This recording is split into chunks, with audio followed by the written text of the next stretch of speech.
Olá, amados, que a graça e a paz do Senhor seja com todos. A Ele, ao Senhor, somente a Ele, toda a honra, toda a glória e todo louvor, porque somente Ele, o Senhor, é digno de receber louvor.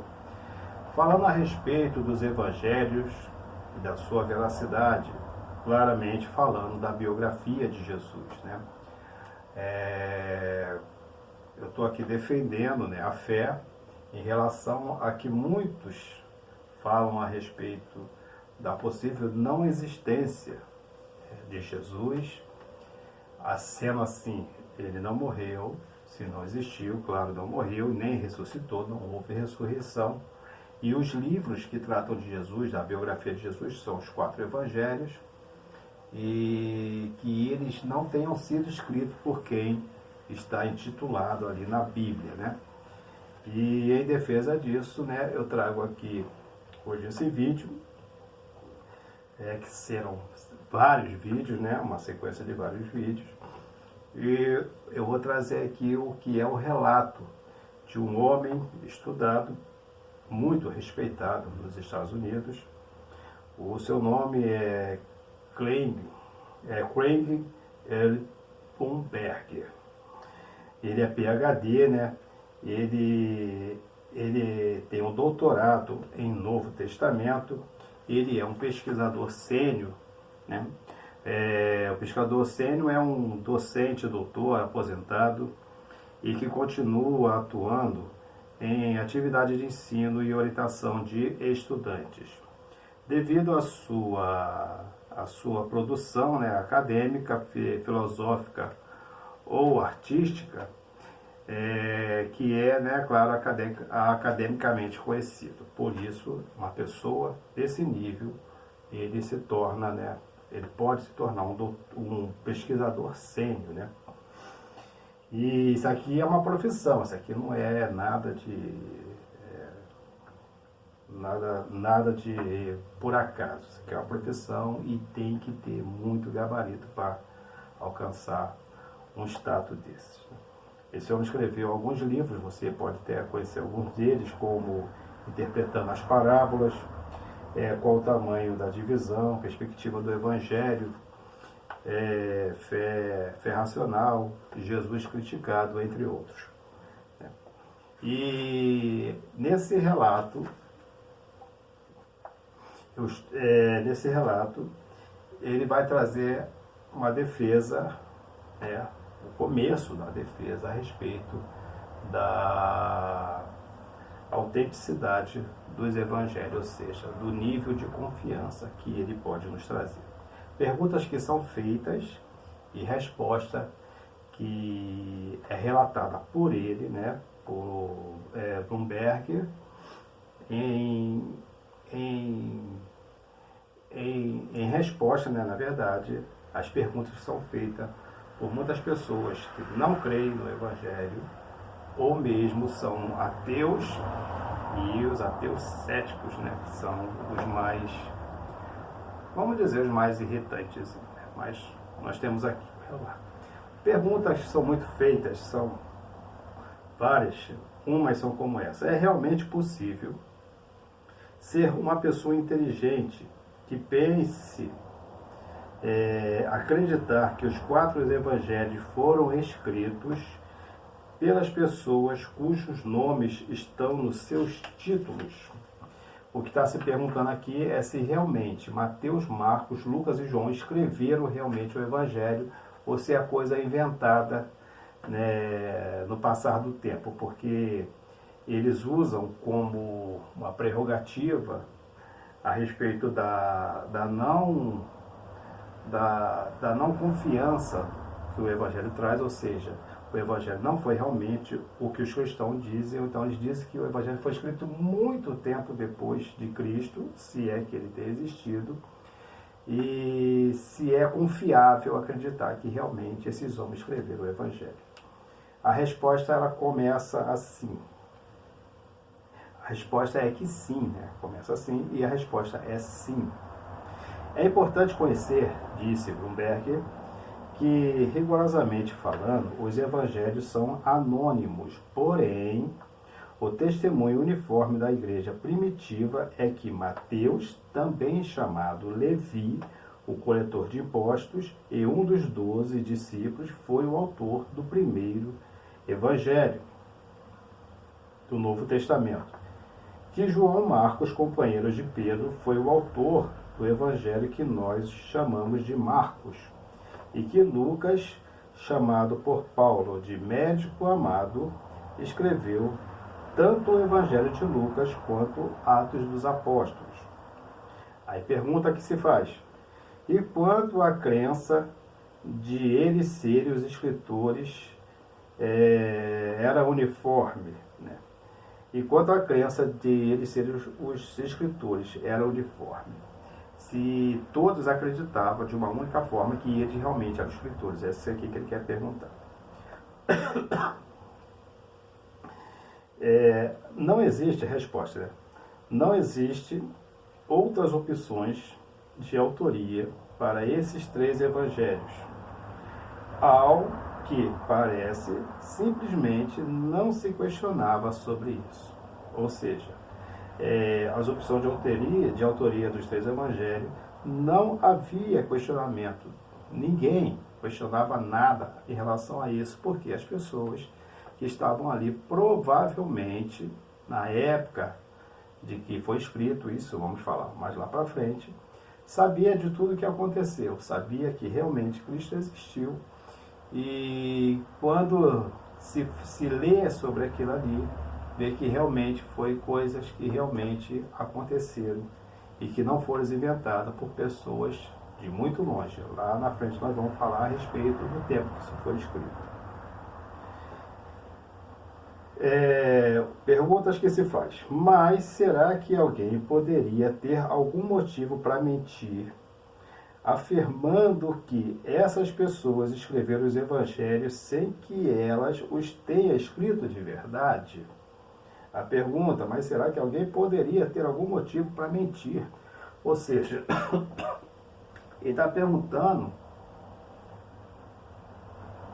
se haveria uma possibilidade de haver alguém mentindo a respeito do assunto, que foram pessoas que realmente escreveram e disseram que foram os apóstolos, né, esses 3 citados que escreveram, se havia algum motivo para fazer isso, né? Pergunta que se fez, resposta que se dá: provavelmente não. Lembra-se que estes personagens eram bem improváveis. Olha aqui que está o negócio. Lembra-se que esses personagens eram bem improváveis. Nem estava, Marcos e Lucas nem estavam entre os 12. Mateus sim, mas com ele era contado depois de... Mas ele teria sido cotado depois de Judas Iscariote, que traiu Jesus. Perceba o contraste disso com o que aconteceu com os evangelhos apócrifos, fantasiosos, que foram escritos muito tempo depois. As pessoas escolheram nomes escolhidos e figuras exemplares para serem seus autores fictícios. Felipe, Pedro, Maria e Tiago. Esses nomes tinham muito mais peso que o de Mateus, Marcos e de Lucas. Mateus, Marcos e Lucas. Portanto, para responder essa pergunta, né, não havia motivo algum para atribuir a autoria a esses 3 indivíduos, menos respeitáveis se eles não fossem os autores verdadeiros, né? Ou seja, o que ele está dizendo aqui? Está dizendo que se alguém quisesse escrever esses evangelhos e escolher alguém para ser o titular, ele não teria escolhido pessoas tão simples, improváveis.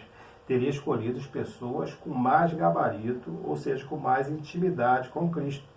Por exemplo, nesse aqui poderia usar João, Pedro e Tiago, que eram os mais íntimos de Jesus. e não pessoas improváveis, como Mateus, Lucas, que na verdade não era apóstolo, mas andava com o apóstolo, ele era companheiro de Paulo, e isso vale, lá na frente vamos falar disso, e de Marcos, né, que era um antigo cobrador de impostos, e que praticamente não aparecia nos textos que estão relacionados nos evangelhos, ou seja, são nomes simples, e se houvesse alguma malandragem dos cristãos, não ia colocar esses nomes, mas ele ia colocar nomes de mais peso. Aí, a pergunta que se faz, e o livro de João? Porque até agora só se falou de 3. A pergunta que se faz, ele era muito importante na verdade. João não era somente um dos 12 discípulos, ele era um dos 3 apóstolos mais íntimos de Jesus, juntamente com Tiago e Pedro. Pergunta que se fez, resposta que se dá. Sim, ele é a única exceção. Além disso, o mais interessante é que o Evangelho de João é o único sobre o qual existe alguma dúvida quanto à autoria. O Evangelho de João dos 4 é o único que existe uma única dúvida quanto à autoria.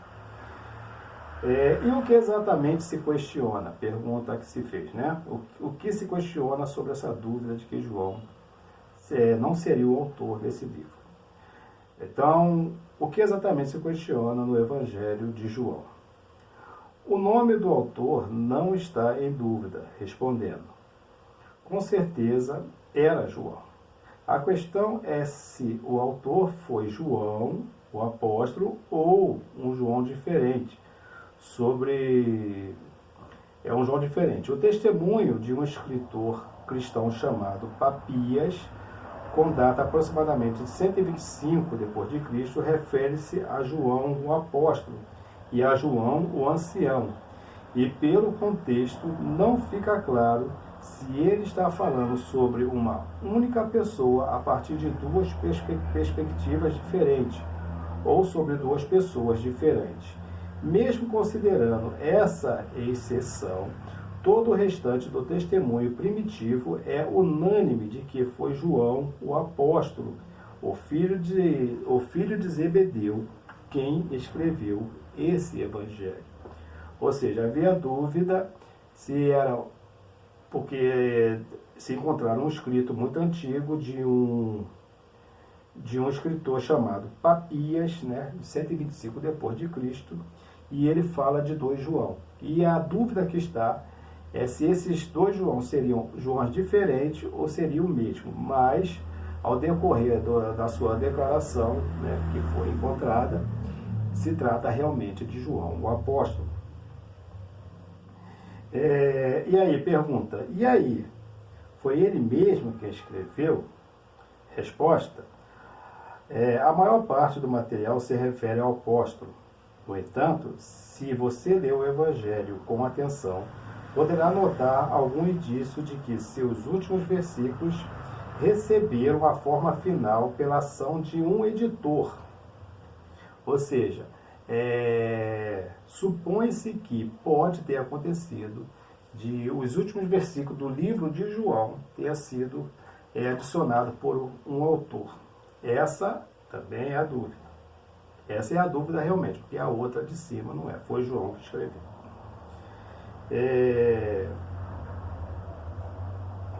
Não temos problema em acreditar que alguém próximo a João tenha desempenhado essa tarefa, preparando os últimos versículos e possibilitando a criação de um estilo uniforme para todo o documento. Contudo, de qualquer maneira, o Evangelho de João se baseia claramente no relato de testemunhas oculares, do mesmo modo que os outros 3. Ou seja, aqui se diz que se realmente alguém terminou o livro de João, se trata dos últimos versículos, né, quem lê e tem uma boa interpretação de texto, vai perceber que são os últimos versículos, não todo o último capítulo. é para dar uma ênfase maior ao livro de João. É o que se acredita, ninguém sabe o que aconteceu. Mas eu que li por pelo menos umas 15 vezes o livro de João, eu entendo que realmente não houve essa complementação de alguém que possivelmente tenha sido um amigo de João. Então, em parte aqui até agora, nós temos bem claro que os 4 evangelhos foram escritos realmente pelos 4 autores na qual está definido. Mateus escreveu Mateus, Marcos escreveu Marcos, Lucas escreveu Lucas e João escreveu o livro de João. Então, na próxima estaremos tratando também das testemunhas estudando com detalhe, estudando os detalhes com maior profundidade. No próximo vídeo nós vamos estudar com mais detalhe tudo que nós vimos até agora. Então, no próximo vídeo, acredito que para a semana que vem, eu tenha elaborado aqui uma forma melhor de explicar e faça um vídeo e traga aqui para você que será o segundo vídeo, como eu disse, de vários vídeos estão para vir a respeito da confiança que nós cristãos temos nos evangelhos e na biografia do nosso Senhor Jesus, que viveu, morreu, ressuscitou e que hoje é, sem dúvida, o nosso Salvador. E lembre-se que servir a Deus não é difícil. O que é difícil é deixar o pecado. Até a próxima, querendo Deus, um forte abraço e que Deus nos abençoe sempre.